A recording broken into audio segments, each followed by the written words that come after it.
Hi again. For anyone who's tuning in for the first time, welcome. These are short, very rough videos that give you a little bit of breathing space, a little bit of practice space, a little bit of yoga work that you can do on your own at home during this crisis. So I try to keep the props really minimal. We are basically doing one pose at the end that you'll hold for a little bit. Today I would recommend as a prop you have some kind of cushion or firm blanket. So I have a blanket here, and when I use it as a prop it's going to go under our sacrum. I'll show you after we do our breathing practice. I'm either going to keep it, you see, about this thickness, or you can have it thicker if you prefer your hips higher. If you have a yoga block you can use that. If you have a firm book, you can use that. So it's pretty versatile. You'll see when we get into it. You can use a foam roller. We did that yesterday. So it's pretty versatile in terms of what you want to use. I'm going to put the prop aside for now. So we'll do our breath work first. Have my Hoberman sphere again. And this is just to remind you that we are looking to cultivate an even breath in, even breath out. So find a comfortable seat, and I'm actually going to sit on the edge of the blanket for now because that helps me to feel a little bit more comfortable in my seat, allows me to lower my legs, lower my knees. You can sit however is comfortable for you. If you prefer to sit in a chair, that's fine. You can even be lying down for this practice because today we're going to simply cultivate an even breath in, even breath out, and then I'm just going to introduce a few other things that you can do with the breath that maybe help keep the focus on the breath a little bit more. So I'll start at least using the Hoberman sphere. I'll probably put it down, and this is again just to give you kind of a model for the breath. So first start to tune into your breath. Notice where you feel the breath in your body. Where can you most easily detect the breath? So you might notice that as you breathe in, you feel some breath down in the area of your diaphragm, near your belly button.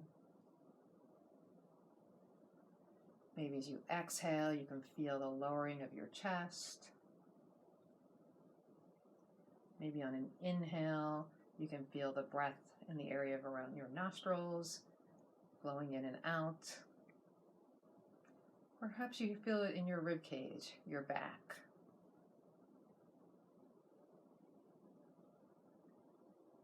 This is just to take a few moments to direct your attention to your breath. It will wander away, and that is okay.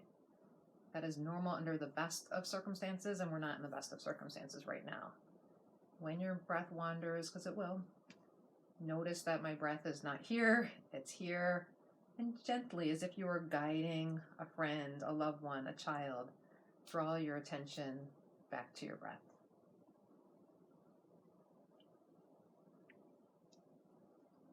So tonight we're simply looking for an even flow to the breath, even breath in, even breath out. We're not going to count it doesn't have to be exact.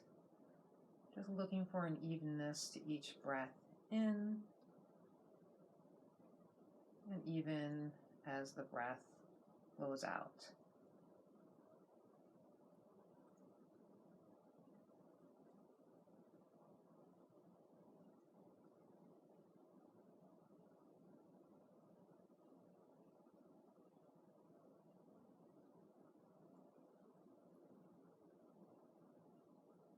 So perhaps with every breath in, as your body expands, you could notice it expanding in all directions, just like the Hoberman sphere.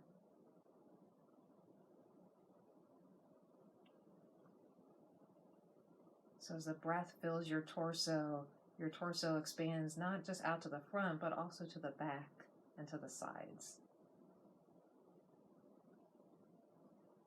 And then it contracts softly, gently, coming back into yourself.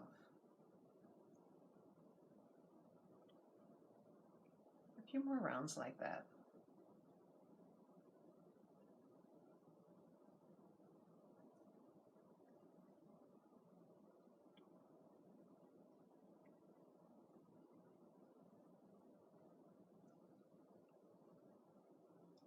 And maybe one or two more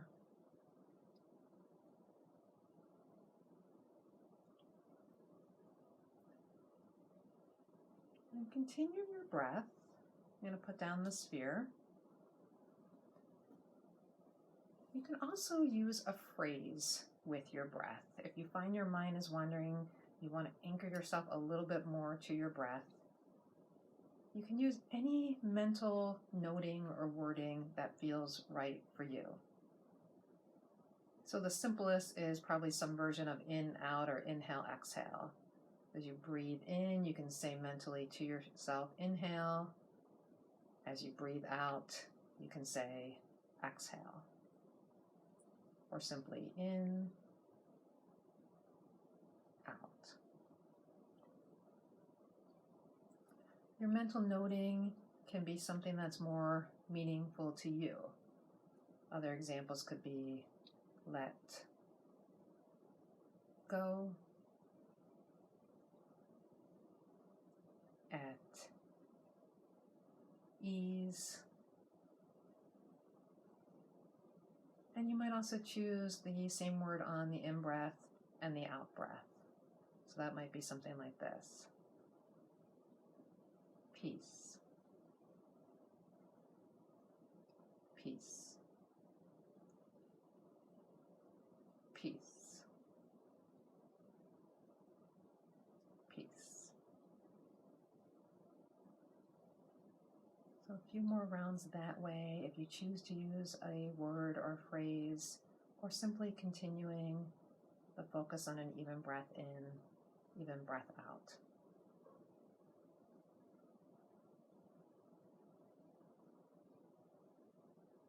And then one last time together. Breathe in and mindfully breathe out. So we'll set up the pose, and I will tell you before we set up that as we talk tonight, we're going to focus on my little elephant god friend. This is Ganesha or Ganesh, depending on your own pronunciation. So you see Ganesh's 4 different arms, holding things in arms, elephant head.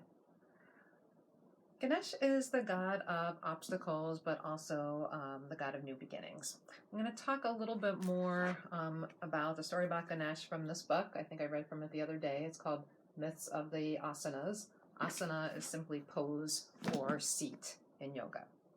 So tonight we're going to use the blanket and we're going to do a supportive bridge pose. So I'm going to grab my blanket, move my other little props out of the way.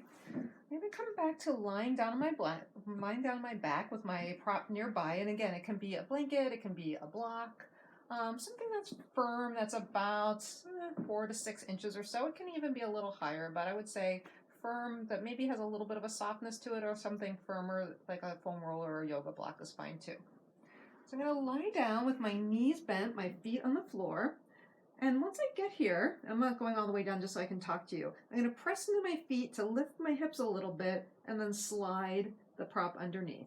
So I'll show you that. And I want this where I can rest my hips with a little bit of elevation.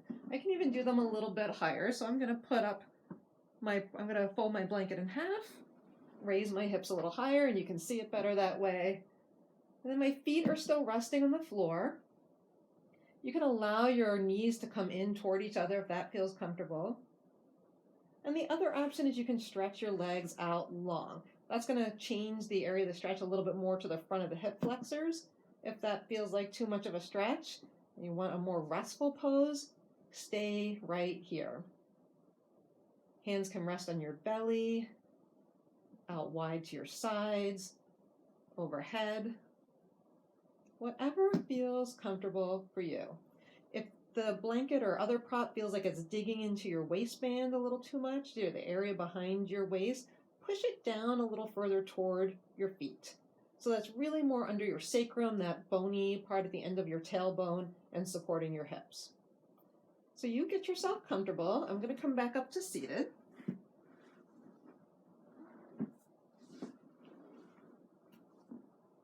All right. So, this is the story from the Myths of the Asana. This is actually a story about Ganesh and the moon. And it's referring to a different pose that we're not doing, a standing pose called half moon pose. We're not going to talk about that specifically tonight, but I still thought the Ganesh story was very relevant.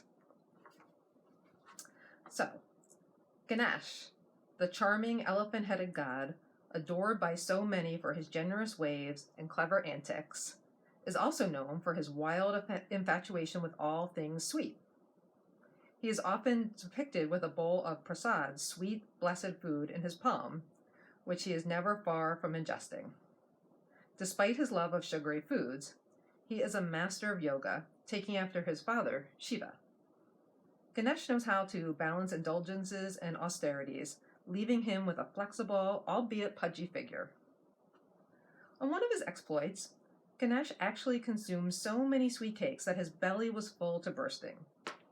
He decided that it was time to head home and relax his stuffed belly, so he hopped on his trusty steed, a tiny mouse.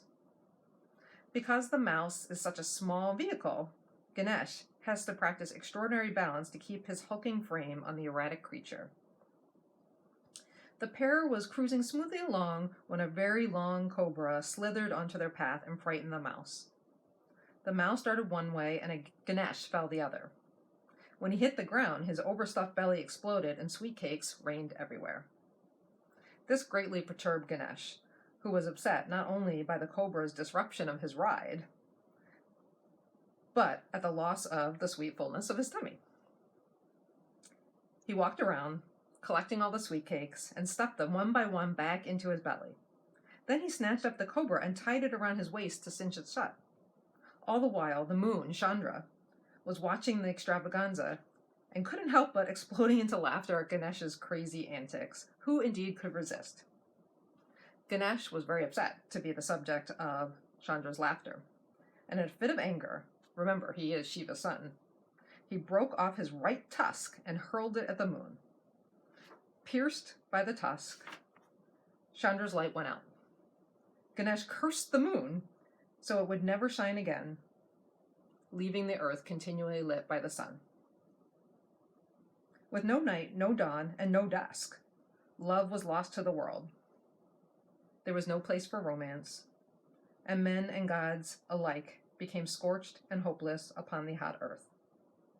Ganesh was holed up in his palace when a group of gods came to appeal to him and to allow the moon to shine once more. Flattered by their appeals, Ganesh decided that he could agree to a compromise. He would let the moon shine, but it would be required to wax and wane, shining at its full potential only once every 4 weeks. This, he decided, would be a permanent lesson for the moon, and it would remember never to laugh at him again. As for Ganesh, he always carries the broken tusk that signifies his momentary rage at having lost his balance. You can stay in your pose for a few more moments. Some of the things I like about that story and found relevant for this current situation is the idea of cruising along. Ganesh is cruising along on his mouse and being upturned, being thrown off balance without expecting it, without having it be your fault. In this case, it was the cobra rushing at Ganesh suddenly. And then trying to regain your balance by maybe doing the same thing over and over, Ganesh stuffing the sweets back into his belly, before finally recognizing that maybe some kind of compromise needs to be reached. So that's what I liked about the story, that this current situation has totally thrown us all off balance. We don't know how to respond. We're still trying to figure it out. We're constantly getting thrown off balance. Maybe trying the old ways don't work, and maybe we have to figure out some new compromise to allow ourselves to rebalance and to see the light once more.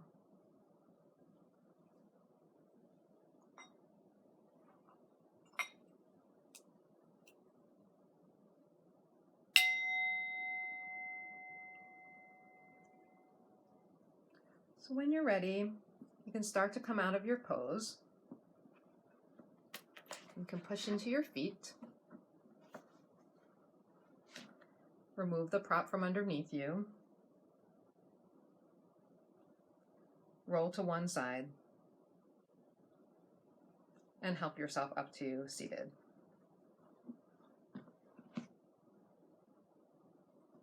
So as we conclude today, I again want to show you my Ganesh. His tusk is missing on this side.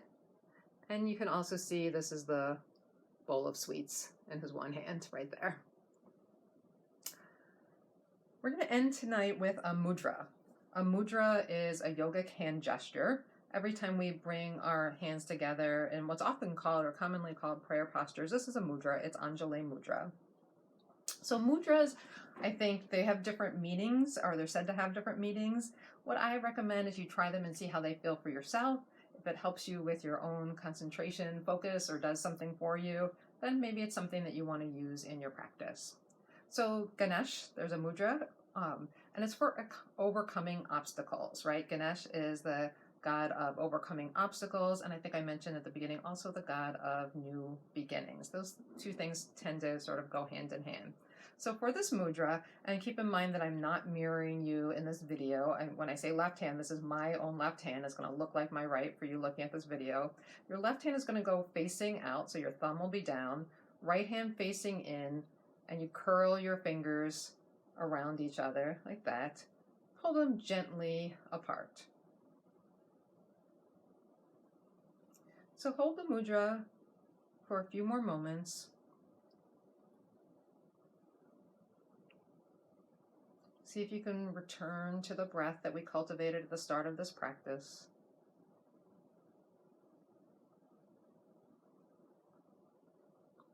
Focus on your even breath in, even breath out. Perhaps adding a word or a mantra if that was helpful to you.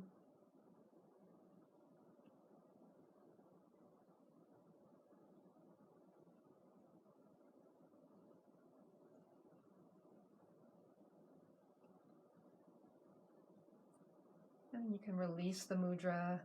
You may want to return your hands to an Anjali mudra with the thumbs resting near your heart. You can also rest your hands down on your thighs. Another option is to place one hand over your heart, one hand over your belly as you feel the breath. I'm going to place my hands together as I offer you Om Shanti, Shanti, Shanti, Om. Peace, peace, peace. Thank you once again for joining me. I wish you good health and a good night.